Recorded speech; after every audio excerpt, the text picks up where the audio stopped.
qui a été. D'ailleurs, il fait aussi de la régie, c'est un groupe qui fait aussi de la régie, parce que ça va avec aussi en termes de métier. C'est-à-dire que c'est offrir un service marketing et une expertise marketing à des détenteurs de droits ou des propriétaires d'espace. C'est-à-dire qu'un média, il n'a pas forcément d'expertise marketing sur son marché de la publicité. Un journal n'a pas forcément. Donc, vous avez des groupes qui vont acheter tous les espaces. Je pense que vous faites la même chose avec un journal. Tout à fait. Et ils vont apporter donc un service. Ils vont apporter déjà un comptoir commercial pour faire ça. Et ils vont apporter aussi un service, une expertise et un réseau. Ils sont en contact avec les agences, donc voilà, ils apportent ça. Et rapporter au sport, c'est la même chose. Vous allez apporter un service marketing à une organisation, vous allez les aider à commercialiser leurs produits parce que eux, c'est pas leur mission principale. La mission. Est-ce que vous avez filialisé cette activité? Pardon? Dans votre groupe, est-ce que l'activité marketing sportive? Non, pas encore. Parce que il n'y a pas de raison pour l'instant de. On va y revenir. Mais on tente bien le faire. On compte bien le faire. Mais il faut mettre en place une structure, il faut être capable d'avoir un business plan sur 5 ans, d'avoir une visibilité, d'avoir tout ça. Donc actuellement, c'est regroupé, et puis vous avez la question d'économie d'échelle, vous avez un certain nombre de structures qui sont déjà en place, donc vous le faites en interne. Très bien. Alors, justement, économie d'échelle, taille critique, est-ce que le marché de la publicité algérienne évolue correctement depuis 2 ans?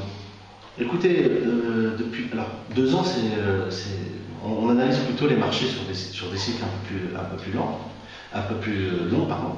Donc depuis 2002. Alors je vais dire pourquoi je parle de 2 ans. Parce que tout le monde parle d'un retournement avec le printemps arabe, un changement d'attitude des annonceurs qui seraient devenus plus frileux sur la région MENA, ne sachant pas très bien si les marchés continuent à aller. Il y a eu quand même une récession en Tunisie, il y a eu une récession en Égypte.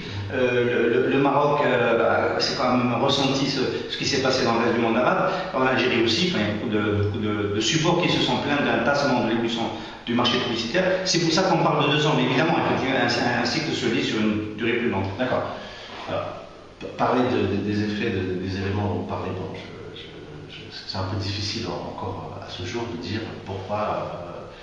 Est-ce que c'est lié à telle ou telle chose? Par exemple, le Maroc, je pense qu'il y a une crise un petit peu, il y a des difficultés économiques qui sont peut-être liées à d'autres facteurs. Il y a une crise mondiale économique, ça on le sait, il y a un secteur du tourisme peut-être qui souffre.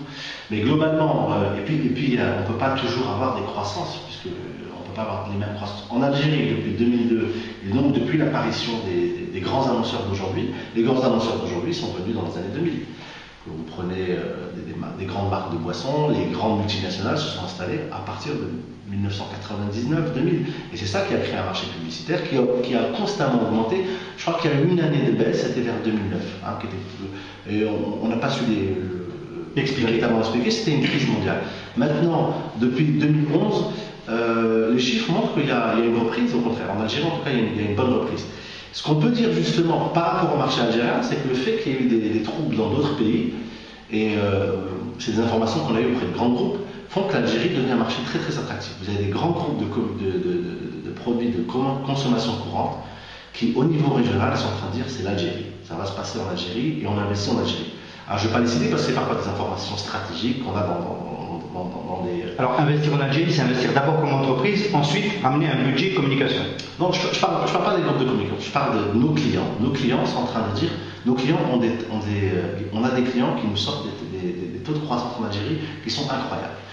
Prenez l'exemple automobile, il n'y a pas besoin donc forcément l'automobile, il y a une grosse croissance. Donc les investissements publicitaires en automobile, c'est le deuxième secteur après la téléphonie, augmentent. Donc ça pousse le marché vers le haut. Donc ça c'est une réalité. Et voilà, donc les éléments